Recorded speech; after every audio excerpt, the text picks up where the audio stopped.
إلهي لست للفردوس أعلى ولا أقوى على نار الجحيم فهب لي توبة واغفر ذنوبي وإنك غافر الذنب العظيم. الحمد لله العظيم القدرة والشان شديد البطش والبرهان حافظ الدين والقرآن ما شاء الله كان ما لم يشاء لم يكن لا حول ولا قوة إلا بالله إن أريد إلا الإصلاح ما استطعت وما توفيقي إلا بالله عليه توكلت وإليه أنيب سبحانك لا علم لنا إلا ما علمتنا إنك أنت العليم الحكيم. قال الله سبحانه وتعالى في القرآن الأمين بسم الله الرحمن الرحيم من عمل صالحا من ذكر أو أنثى وهو مؤمن فلنحيينه حياة طيبة ولنجزينهم أجرهم بأحسن الذي كانوا يعملون. وقال النبي صلى الله عليه وسلم خير الهدي هدي محمد صلى الله عليه وسلم. கண்ணியமிக்க முஃமினீன்களே, அல்லாஹ்வின் நல்லடியார்களே, அருமை நாயகம் ஸல்லல்லாஹு அலைஹி வஸல்லம் அவர்களின் பாக்கியம் நிறைந்த உம்மத்துமார்களே, ரப்ப சுப்ஹானஹு வ தஆலா அவனுடைய மேலான கட்டளையை ஜும்ஆவுடைய ஃபர்தை நிறைவேற்றுவதற்காக ஒன்று சேர்ந்திருக்கக்கூடிய எல்லோரையும் அல்லாஹ் கபூல் செய்வார். ரப்பினுடைய மேலான ரிதாவையும் பொருத்தத்தையும் அன்பையும் கபூலியத்தையும் நம்முடைய வாழ்வின் நோக்கமாக கொண்டு இந்த உலகத்தில் அதற்கு ஏற்ப வாழ்ந்து காண்பித்த வள்ளல் முஹம்மது ரசூலுல்லாஹி ஸல்லல்லாஹு அலைஹி வஸல்லம் பரிசுத்தமான வழியில் நின்று இது உலகத்திலும் வெற்றி பெற்ற சாலிஹீன்கள், அருளாளர்கள், வலிமார்கள், நாதாக்கள், நல்லோர்களின் கூட்டத்தில் அல்லாஹ் தஆலா நம்மையும் நம் குடும்பத்தார் நம் சந்ததிகளையும் அல்லாஹ் கபூல் செய்திருக்கிறார். கண்ணியமிக்க முஃமினீன்களே, அல்லாஹ்வுடைய மகத்தான பேரருளால் புனிதம் நிறைந்த சங்கையான ரமதானுடைய மாதம், அதைத் தொடர்ந்து ரமதானுடைய நிறைவாக அல்லாஹ் தந்த மகத்தான ஒரு பெருநாள், இவைகளை எல்லாம் நாம் நிறைவு செய்துவிட்டு சங்கையான ஷப்பானுடைய மாதம், பெருநாள் முடித்த ரமதான் முடிந்த அடுத்த நாளே ஹஜ்ஜினுடைய நாட்கள் தொடங்கி விடுகிறது. ஷவ்வாலுங்கிறது ஹஜ்ஜினுடைய தொடக்கம். அல் ஹஜ் அஷ்ஹுரும் மஅலூமாத், ஹஜ் என்பது அறியப்பட்ட சில மாதங்கள் என்று சொன்னார். ஹஜ்ஜுங்கிறது 5 நாள் தானே, என்ன மாதங்கள் என்று விளக்கம் சொல்லும் பொழுது ஷவ்வால் பிற 1 இருந்து கூட ஒரு ஆள் இஹ்ராம் ஹஜ்ஜுக்காக வேண்டிய இஹ்ராம் கட்டிக்கிறார் என்று சொல்லும் பொழுது ஹஜ்ஜினுடைய நாட்கள் அதுவும் புனிதமான நாட்கள் தான். அல்லாஹ்வுடைய கருணையினால் அல்லாஹ் தஆலா நமக்கு தந்த ஒரு மகத்தான பெருநாள். இஸ்லாமிய பெருநாட்கள் கொண்டாட்டங்கள் ரொம்ப குறைவு. நமக்கு பெருநாளே 2 பெருநாள் தான். இஸ்லாமிய கொண்டாட்டங்கள் என்பதும் பெருநாள் என்பதும் ரொம்ப குறைவு. பெருமக்களே, நம்முடைய பெருநாளுடைய அடிப்படையும் உலகத்தில் மற்றவர்கள் கொண்டாடக்கூடிய அந்த கொண்டாட்டங்கள் பண்டிகைகளுடைய அடிப்படைகளுக்கும் நேர் முரணும் வித்தியாசம் இருக்கிறது. உலகத்தில் உண்டான பண்டிகைகள் எல்லாம் இப்படிதான் இருக்கிறது. அவைகள் எல்லாம் பெரும்பாலும் நீங்கள் எடுத்து பார்த்தால் வீண் செலவுகள் இருக்கும், அனாச்சாரங்கள் அதிகமாக இருக்கும், பிறருக்கு தொந்தரவு இருக்கும், இதுபோன்ற பல காரியங்கள் இருக்கும். இஸ்லாமிய பெருநாளுடைய அடிப்படையான விஷயமே 2 தான். இஸ்லாமிய பெருநாட்கள் மார்க்கம் நமக்கு சொல்லி தந்திருக்கிறதே அடிப்படையான விஷயமே 2 தான். ஒன்று பக்தி, இன்னொன்று ஈகை. பக்தி ஒன்றும் ஈகை ஒன்றும். அல்லாஹ்வுக்கு பொருத்தமான நிலையிலே இறையச்சத்தோடு வாழக்கூடிய ஒரு நேர்த்தியான பேணுதல் மிக்க ஒரு வாழ்வை நமக்கு அமைத்துக் கொள்வதற்குண்டான பயிற்சியாகவும், ரப்பு தந்த நியமத்துகளுக்கு நன்றியாகவும், அதே நேரத்திலே ஈதுல் ஃபித்ர் போன்ற இந்த பெருநாட்கள் என்பது இருக்கிறதே, நாம் இல்லாதவர்களுக்கும் எளியவர்களுக்கும் தேவை உள்ளவர்களுக்கும் உடைய நிலை அறிந்து கொடுக்கக்கூடிய உன்னதமான ஒரு வழிகாட்டுதலும் தான் பெருநாள். சங்கைக்குரியவர்களே, சமீபத்தில் நான் ஒரு செய்தியை படித்தேன். அதாவது இந்தியாவில் பிரபலமான ஒரு கொண்டாட்டம் கேரளத்தில் எடுத்துக்கிட்டா ஓணம் பண்டிகை. ஓணம்ங்கிறது கேரளத்தில் பெரிய அளவில் உள்ள ஒரு பண்டிகை தான். ஆனால் இந்த சமீபத்திலே இந்த வருஷத்தினுடைய அந்த பண்டிகையிலே, அந்த பண்டிகை முடித்த பிறகு ஓணத்தினுடைய அந்த நாட்களில் மாத்திரம் மதுபானத்திற்காக வேண்டி 970 கோடி ரூபாய் செலவாயிருக்கு. மதுவுக்காக மாத்திரம் தோராயமாக அவர்கள் கணக்கின்படி 970 கோடி ரூபாய் செலவாயிருக்கிறது. ஆனால் எந்த மத நூல்களும் பண்டிகை என்று மதுவை அறிந்துதான் ஆக வேண்டும் என்று சொல்லவில்லை. ஆனாலும் கூட இப்ப இதுதான் பண்டிகை, இதுதான் விசேஷம், இதுதான் தங்களுடைய பெருநாள் என்பதை போல் நினைத்துக் கொடுக்கிறார். அது மாதிரி தீபாவளிங்கிறது இந்தியாவில கடந்த தீபாவளியில மாத்திரம் 7000 கோடி பட்டாசுகள் வெடிக்கப்பட்டிருக்கிறது. 7000 கோடி ரூபாய். நாம் இன்னொரு மதத்தினுடைய விஷயங்களை விமர்சிக்கிறதுக்காக அல்ல, நமக்கு தந்த பெருநாளுடைய கண்ணியத்தை உணர்த்துவதற்காக, இஸ்லாம் நமக்கு தந்திருக்கக்கூடிய கலாச்சாரத்தினுடைய மாண்பை உணர்வதற்காக, இஸ்லாம் நமக்கு சொல்லி தரக்கூடிய உயர்வான பண்புகள் எவ்வளவு நேர்த்தியானது. அல்லாஹ் சொன்னார் கைருல் ஹதி ஹதி முஹம்மதின் ஸல்லல்லாஹு அலைஹி வஸல்லம். இந்த உலகத்துல கலாச்சாரங்களில் எல்லாம் நடைமுறைகளில் எல்லாம் மிக சிறந்த கலாச்சாரம், மிக உயர்ந்த கலாச்சாரம், மிக உயர்ந்த பண்பாடு இது ஒரு நாகரிகம் என்று சொல்கிறார். இப்படி முடிவெட்டுவது நாகரிகம், இப்படி ட்ரெஸ் நாகரிகம், இப்படி நடப்பது நாகரிகம் என்று சொல்கிறார். இந்த உலகத்திலே கைருல் ஹதி நாகரிகத்திலேயே சிறந்த நாகரிகத்தை கற்றுத் தந்தவர்கள் கண்மணி முஹம்மது ரசூலுல்லாஹி ஸல்லல்லாஹு அலைஹி வஸல்லம். அதனாலே இஸ்லாத்தினுடைய கண்ணியத்தையும் நமக்கு இஸ்லாம் வழங்கி இருக்கக்கூடிய இந்த பெருநாட்களுடைய மகத்துவத்தையும் அது போதிக்கக்கூடிய பாடங்களையும் விளங்க வேண்டும் என்பதற்காக சொல்கிறோமே அல்லாது மற்றவர்களை உதாசீனப்படுத்த, இழிவுபடுத்த, கேவலப்படுத்த என்பது நோக்கமல்ல. உண்மையான பெருமக்களே, ஆனால் அதே நேரத்திலே இஸ்லாமிய இந்த நோன்பை முடித்ததற்கு பின்னால் நம்முடைய மக்கள் சதகத்துல் ஃபித்ரை கொடுத்திருக்கிறார்களே, ஜகாத்துல் ஃபித்ர், அது துஅமத்துல் லில் மசாகீன் வ துஹரத்துல் லில் சியாம், நோன்பிலே உள்ள குறைகளை பரிசுத்தப்படுத்தும், ஏழைகளுக்கு உணவாகும் என்று சொன்னார்களே, அதை பற்றி ஒரு ஆய்வு செய்திருக்கிறார்கள். இந்த வருஷத்தினுடைய அந்த சதகத்துல் ஃபித்ர் மாத்திரம் கொடுக்கப்பட்ட அந்த அரிசி அது சம்பந்தப்பட்டது தோராயமாக 350 கோடி ரூபாய். 350 கோடி ரூபாய். வெளியிலே தெரியாத ஒரு மகத்தான வறுமை ஒழிப்பு புரட்சி. வெளியிலே இந்த உலகத்திலே ஊடகங்கள் அதை கண்டுகொள்ளவில்லை. ஆனாலும் கூட முஸ்லிம்கள் தானாக முன்வந்து, தானாக விரும்பி அவர்கள் கொடுத்த அந்த சதகத்துல் ஃபித்ரினுடைய அந்த அளவை மாத்திரம் சொல்லும் பொழுது கிட்டத்தட்ட 350 கோடிக்கு மேல் சதகத்துல் ஃபித்ர். ரமதானிலே கொடுத்த ஜகாத், ரமதானிலே கொடுத்த சதகாக்கள், ரமதானிலே கொடுக்கப்பட்ட அன்பளிப்புகள், ரமதானிலே ஒருவர் மற்றவருக்கு செய்த உதவிகள், ஒருவர் மீது இரக்கம் கொண்டு செய்த காரியங்கள் என்பது அனந்தம், எண்ணி முடிக்க முடியாத அளவில். எனவே இந்த இஸ்லாம் இந்த உலகத்தில் நமக்கு காட்டி தந்திருக்கக்கூடிய அந்த நடைமுறைகளை பின்பற்றுவதில் தான் நமக்கு புகழ்மிக்க ஒரு வாழ்க்கை இருக்கிறது என்று சொல்கிறார். மன் அமில சாலிஹன் மின் ذكرٍ أو أنثى وهو مؤمن فلنحيينه حياة طيبة. யார் ஈமான் கொண்ட நிலையிலே அல்லாஹ் சொன்னதற்காக நல்ல அமல்களை செய்து வாழ்கிறார்களோ, அவங்க மனசுக்கு பிடிச்சது நல்ல அமல்கள், எனக்கு சரியில்லை தெரியுதல்ல நல்ல அமல்கள், அல்லாஹ் சொன்னான் என்பதற்காக வேண்டி அந்த நல்ல அமல்களை செய்து வாழ்கிறார்களே, ஃபலனுஹியன்னஹு ஹயாத்தன் தய்யிபா, புகழ்மிக்க ஒரு வாழ்க்கையை, மனமான ஒரு வாழ்க்கையை, கண்ணியமான ஒரு வாழ்க்கையை இந்த உலகத்திலே நாம் பெறுவோம். அல்லாஹ் நமக்கு அப்படிப்பட்ட வாழ்க்கையை தந்திட வேண்டும். யார் அவர்கள்? ஈமான் கொண்டு அல்லாஹ் ரசூல் சொல்லி தந்த அந்த கலாச்சாரத்தை, அந்த பண்பாடுகளையும் வாழ்க்கையிலே நம்முடைய நடைமுறைகளை விட, என்னுடைய எண்ணத்தை விட, என்னுடைய ஆசைகளை விட மார்க்கம் சொன்னது என்பதற்கா பாரசீக நாட்டிற்கு போயிருந்தாங்க சல்மான் ஃபாரிசி ரலியல்லாஹு அன்ஹு அவர்கள். அவங்க அரசனுடைய ஒரு வேலையாக பின்னால் இஸ்லாம் ஆனதற்கு பின்னால் சென்றிருக்கும் பொழுது சாப்பிட்டுக்கிட்டு இருந்தாங்க. சாப்பிட்டுட்டு இருக்கும் பொழுது அவங்களுடைய உணவிலே சில பருக்கைகள் சாப்பிட்டு அந்த உணவுகளுடைய ஒரு பகுதிக்குள்ள விழுந்துருச்சு. அதனை செய்து சல்மான் ஃபாரிசி அவர்கள் அதை எடுத்து தண்ணீர்ல முக்கி வாரி சாப்பிட்டாங்க. அவங்க இருக்கிற ஆள்லாம் கேட்டாங்க, எவ்வளவு வளமிக்க நாடு, எவ்வளவு செழிப்பான நாடு, எவ்வளவு பொருளாதாரத்தில் வல்லமை மிக்க நாடு, இந்த நாட்டுல கீழே விழுந்த ஒரு பொருளை எடுத்து நீங்க சாப்பிடுறீங்களே, யாராவது ஏதாவது நினைச்சுக்க மாட்டாங்களா? யாராவது என்ன நினைப்பாங்க? மனுஷன் கீழே இருந்த பொருளை கூட விட மாட்டேங்கிறாரு என்று யாராவது எதையாவது நினைத்துக் கொள்ள மாட்டார்களா? நீங்கள் ஏன் இப்படி செய்கிறீர்கள் என்று அவர் கேட்பொழுது அவங்க சொன்னாங்க ரொம்ப அழகான பதிலை, மூமின் ஈமானுடைய பதிலை சொன்னார். அத்ருக்கு சுன்னத் ஹபீபி லிஹாவுலாஹில் ஹுமகா, இந்த மடையர்கள் எதையாவது நினைத்துக் கொள்வார்கள் என்பதற்காக என்னுடைய ஹபீபினுடைய சுன்னத்தை நான் விடணுமான்னு கேட்டான்.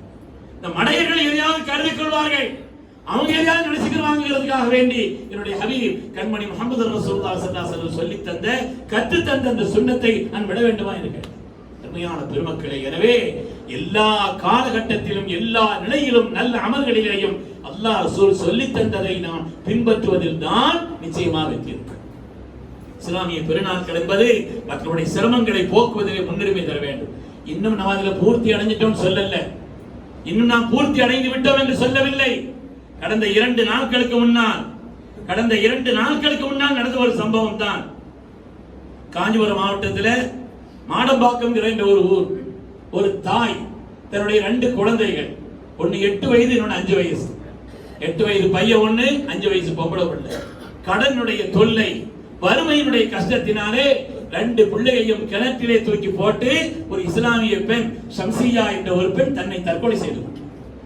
சமூகத்திலே கவனிக்கப்படாத எவ்வளவு நிலைகள் இருக்கிறது என்பதை நம்முடைய கவனத்தில் கொள்ள வேண்டும். கவனிக்கப்படாத சமூகத்தினுடைய பொறுப்பு நம்முடைய பொறுப்பு.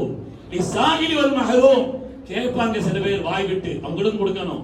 வல் மஹரூம், சில பேர் கேட்க மாட்டார்கள், ஆனால் நம்மை அண்டி இருப்பார்கள், பக்கத்தில் இருப்பார்கள், உடைய நிலைமை நமக்கு தெரியும் என்று சொன்னால் அவர்களுக்கும் கொடுக்க வேண்டும் என்று மார்க்கம் சொல்கிறது.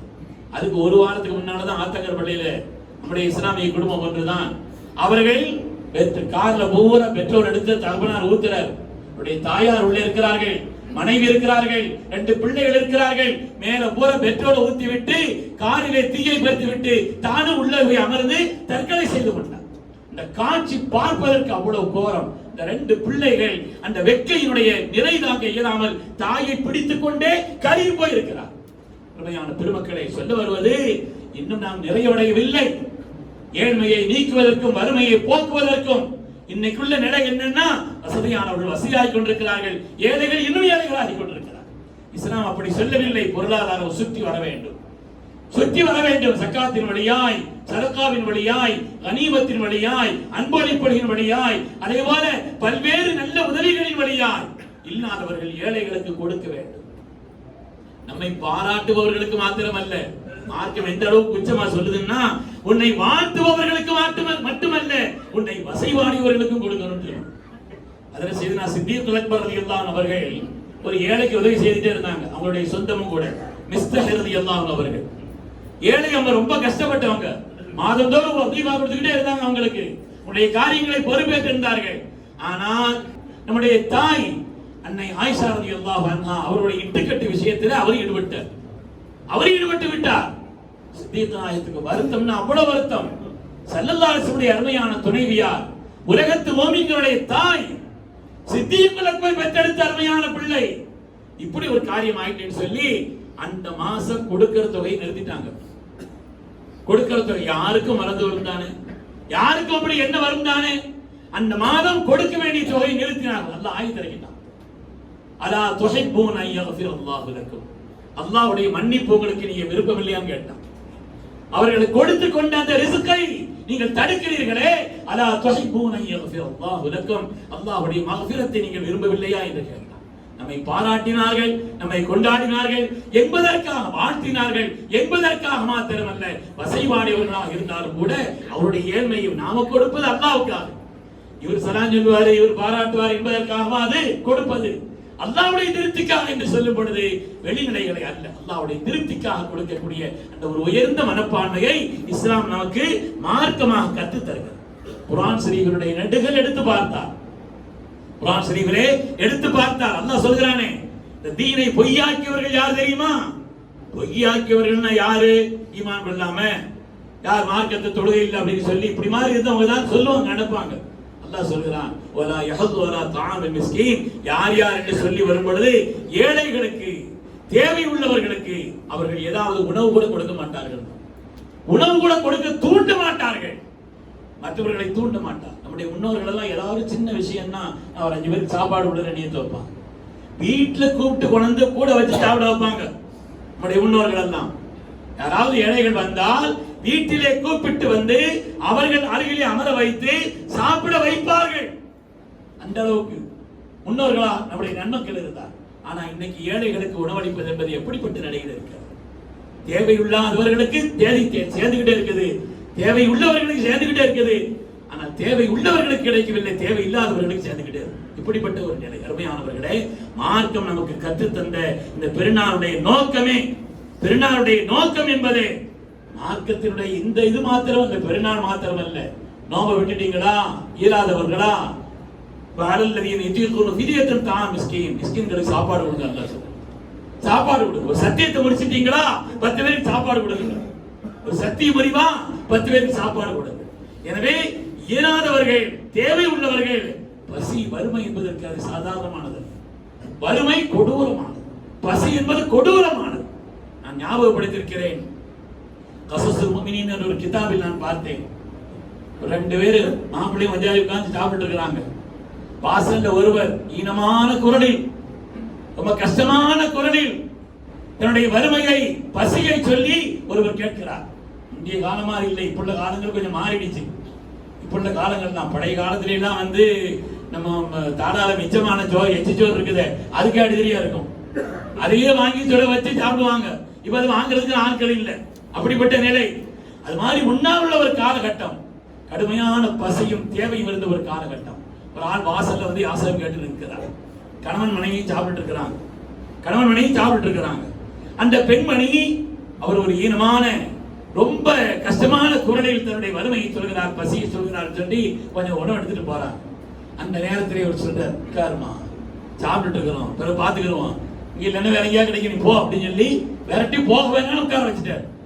இந்த மாதிரி சாப்பிட்டுருச்சு. அதுக்குள்ள இவங்களுடைய வாழ்க்கையில பின்னால் ஒரு மாற்றம். வாழ்க்கை என்பதே சுழற்சி தானே. நேற்று உயர்நிலையில் இருந்தவங்க இன்னைக்கு மாறுவாங்க, இன்னைக்கு கீழ்நிலையில் இருந்தவங்க நாளைக்கு உயர்வாங்க, இப்படி மாறி வருவது தானே. இவங்களுடைய வாழ்க்கையிலேயே ஒரு மாற்றம் வந்துருச்சு. இந்த கணவன் மனைவி 2 பேரும் பின்னால் ஏதோ ஒரு காரணத்தினால பிரிஞ்சுட்டாங்க. அவர் வேற ஒரு பெண்ணை நிக்கா செய்து கொண்டார், இந்த அம்மா வேற ஒரு ஆளை நிக்கா செய்துட்டாங்க. அப்படி இந்த பெண்மணி வேறொருவரை நிக்கா செய்து அந்த 2வது கணவரோடு உட்கார்ந்து சாப்பிட்டு இருக்கும் பொழுது வாசல்ல ஒரு ஆள் வந்து யாசகம் கேட்கிறார். இந்த அம்மா கொடுக்கும் தன்மை உள்ள இந்த பெண்மணி உடனே எடுத்து கொண்டு போய் கொடுக்குறாங்க. கொடுத்துட்டு அழுதுட்டே வர்றாங்க. ஒரு கணவர் கேட்கிறார், ஏன் நமக்கு தான் தாராளமா இருக்குது, கொடுத்து விட்டு ஏன் வேதனை, கொடுத்து விட்டு ஏன் கவலை, கொடுத்ததுக்கு பின்னால் எதுக்கு அழுகை? இல்ல வாசல்ல வந்து நின்ற ஆள் இருக்கிறார், என்னுடைய முதல் கணவர் சொன்னார். வாசல்ல வந்து நின்ற ஆள் என்னுடைய முதல் கணவர். என்ன எதிர்நிலத்தை விசாரிச்சாங்க. விசாரிச்சுட்டு சொன்னாரு, நீங்க 2 பேரும் கணவன் மனைவியா இருக்கும் பொழுது உங்களுடைய வாசலிலே வந்து நின்ற அந்த யாசகன் நான் தான் சொன்னேன். உண்மையானவர்களே, காலங்கள் சுழலும். ரப்பு கொடுத்ததில் இருந்து நாம் அல்லாஹ்வுடைய திருப்திக்காக வேண்டி கொடுத்து பழக வேண்டும். அதுதான் நமக்கு பெருநாட்களும் நல்ல நாட்களும் உணர்த்துகிறது. அல்ஹம்துலில்லாஹ், முஸ்லிம்களிடத்தில் ஒரு உயர்வான அந்த தன்மை நிரம்ப இருக்கிறது, இல்லை என்று சொல்லவில்லை. ஆனாலும் போதுமான அளவுக்கு இல்லை, இன்னும் இருக்கிறது. நம்மை அண்டி இருப்பவர்கள், பக்கத்து வீட்டுக்காரர்கள், நமக்கு தெரிந்தவர்கள் எவ்வளவு ஏழைகள் இருக்கிறாங்க. இன்னைக்கு ஜக்காத்துங்கிறது எப்படி கொடுக்குறாங்க? ஜக்காத்துங்கிறது ஏதாவது எழுதி வச்சு அவருக்கு 300 ரூபாய், இவருக்கு 200 ரூபாய் ரைட் போட்டு கொடுத்துட்டு இருக்கிறாங்க. ஆனால் கொடுத்தால் அவர் தன்னிறைவான அளவிற்கு, அடுத்து ஜக்காத் வாங்காத அளவிற்கு அவருக்கு கொடுத்து அவருடைய காரியத்தை ஏதாவது 1-2 வேலையாவது நாம் அப்படி செய்யணும்னு சொன்னான். நான் ஒருவரை சந்தித்தேன். அவர் கேட்டார், ஜக்காத்து நான் எப்படி கொடுக்கணும் சார், எனக்கு எவ்வளவு பணம் இருக்குது, இவ்வளவு பணம் இருக்குது. ஒரு அம்மா ரொம்ப ஜக்காத்தினுடைய தேவை உள்ளவர்கள். ஆனா அவங்க என்ன செய்யறாங்கன்னா, சில திறமைகள் இருக்குது, அவங்களுக்கு ஏதாவது பணம் கேட்கறாங்க. என்ன திறமை இருக்குதுன்னு கேட்டேன். கேக்கு நல்லா செய்வாங்கன்னு கேட்டேன். கேக்கு செய்யற ஒரு பொருளை வாங்கி கொடுத்துருங்க, கேக்கு செய்வதற்கு உண்டான அந்த என்னென்ன பொருள்கள் தேவையோ அதை வாங்கி கொடுத்துருங்க.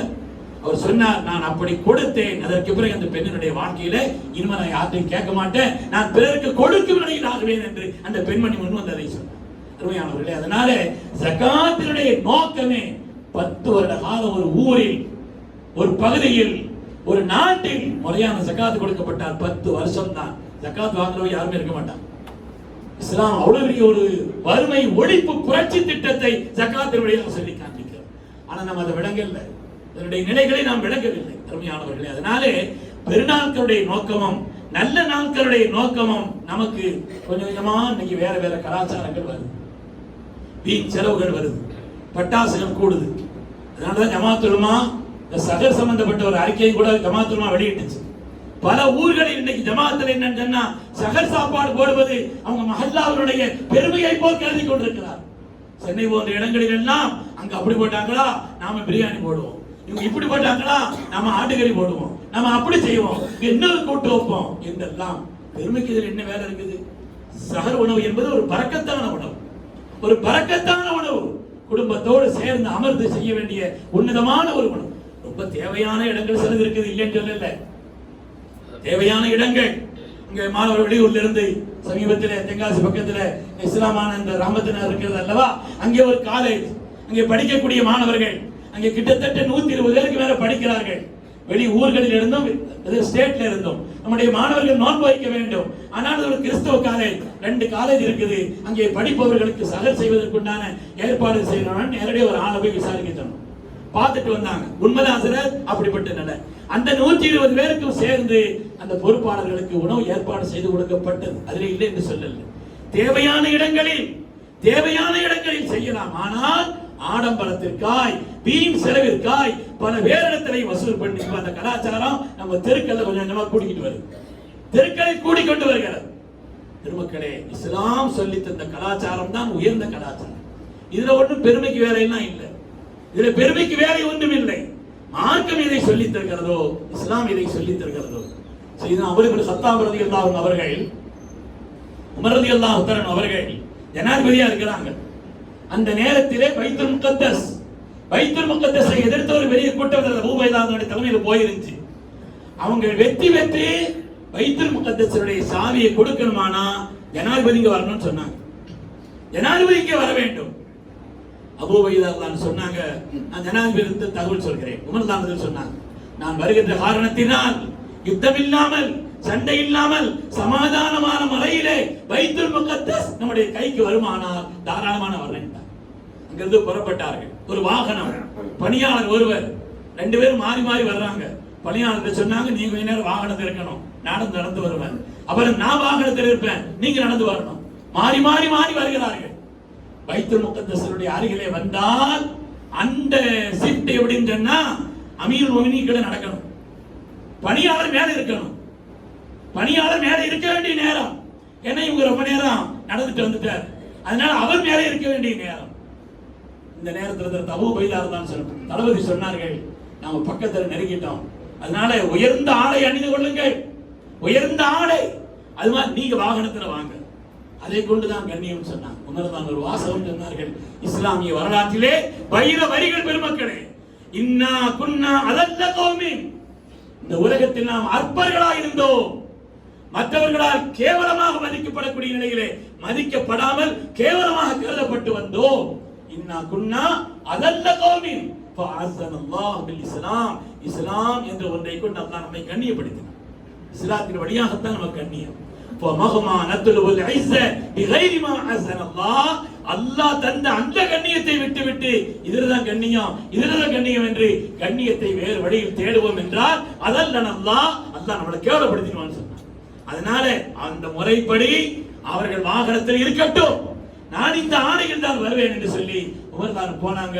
அவங்க சொன்னாங்க, நாங்கள் முன் வேதங்களில் படித்திருக்கிறோம். இப்படி ஒரு நிலை வரும் பொழுது ஜனாதிபதி அவர்கள் தன்னுடைய உதவியாளரை வாகனத்தில் அமர வைத்து தான் கீழே நடந்து வருவார் என்று நாங்கள் படித்திருக்கிறோம்.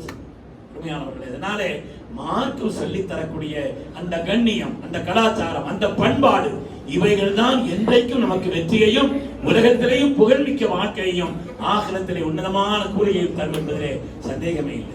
அல்லாஹ் தஆலா நம்மிடத்தில் உள்ள குற்றங்களை மன்னித்து அருள்வானாக. நம்முடைய வாழ்க்கையை கடந்த காலங்களை விட வரக்கூடிய காலங்களை அல்லாஹ் பாக்கியமானதாக ஆக்கி அருள்வானாக. நம்முடைய வெளிரங்கமான வாழ்க்கையை விட நம்முடைய ரகசிய வாழ்க்கை, நம்முடைய தனிமை வாழ்க்கையை அல்லாஹ் பரிசுத்தப்படுத்தி அருள்வானாக. புனிதமான ரமதான் நம்மை விட்டு விடைபெற்றிருக்கிறது. இந்த ரமதானுடைய அந்த விடைபெறுதலை வாழ்க்கையில் எல்லா விதமான சிரமங்களும் கஷ்டங்களும் நீங்குவதற்கு அல்லாஹ் காரணமாக்கி அருள்வானாக. இன்னும் நம்முடைய வாழ்க்கையில் ஏராளமான ரமதானை எல்லாம் பாக்கியமாக பெற்றுக் கொள்வதற்கு அல்லாஹ் நீண்ட ஹயாத்தையும் எல்லா பாக்கியத்தையும் தந்தருள்வானாக. ஆமீன் ஆமீன் யா ரப்பல் ஆலமீன். வ ஆகிரு தஅவானா அல்ஹம்துலில்லாஹி ரப்பில் ஆலமீன்.